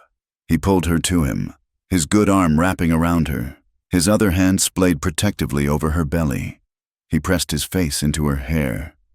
"Oh, Taya," he breathed. He pulled back, his hands framing her face. "I will protect you. I will protect you both. I swear it on my brother's grave.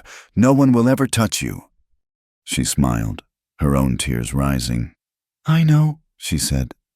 The birth came late that summer, during the worst thunderstorm of the season.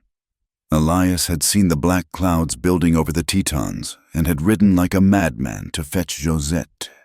He got back just as the first crack of thunder shook the sod house. It was a hard labor. Taya's small body was racked with pain. Elias was exiled from the small bedroom, left to pace the main room like a caged wolf. He listened to the wind screaming outside and the low, pained grunts from Taya. He had faced down bounty hunters, but this terror was a new, helpless thing.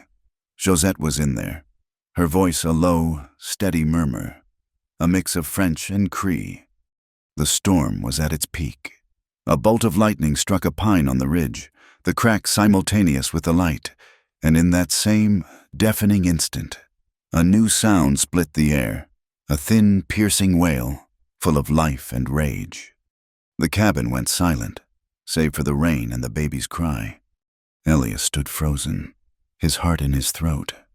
The door to the bedroom opened. Josette was wiping her hands on her apron, her face tired but smiling. "You have a daughter? Elias Cross, a strong one. Go see your wife." He walked in, his boots unsteady.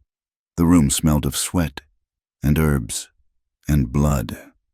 Taya was lying on their bed, her hair plastered to her face, her body limp with exhaustion. But her eyes were blazing. She was holding a small, impossibly perfect bundle, wrapped in a clean linen sheet. Elias knelt by the bed. He was shaking. He had never seen anything so fragile. He reached out a trembling finger and touched the baby's cheek. She had a full head of black hair, and when she opened her eyes, they were a deep, clear gray. His own eyes. "A girl," he whispered, his voice thick. "A girl," Taya echoed, her voice weak but proud. What do we name her?" he asked. Taya looked at the small, perfect face. She listened to the thunder, which was now a low rumble, retreating, and the steady sound of the rain on the roof. "Ayani," she whispered. "Ayani," he repeated. "What does it mean?" "In the tongue of my people," Taya said, her eyes meeting his. "It means eternal flower, something that always grows back, No matter how harsh the winter, Elias had to turn away, his throat tight. He looked at his daughter, born in a storm, in a house made of earth, named for resilience. He felt the need to make something, to put his own mark on this new world. For the next week, while Taya rested and Josette stayed to help, Elias sat on the porch. He had found a large, smooth piece of cottonwood, and he began to carve. His hands, so used to the violence of an axe or the cold precision of a rifle trigger, learned a new skill. He worked slowly, the shavings piling at his feet. He carved a cradle. It was simple, but strong. He spent 2 days sanding it with river sand until it was smooth as glass. On the headboard, he carved a single, delicate hawk's feather. He brought it inside, his face shy. For her, Taya's eyes filled with tears.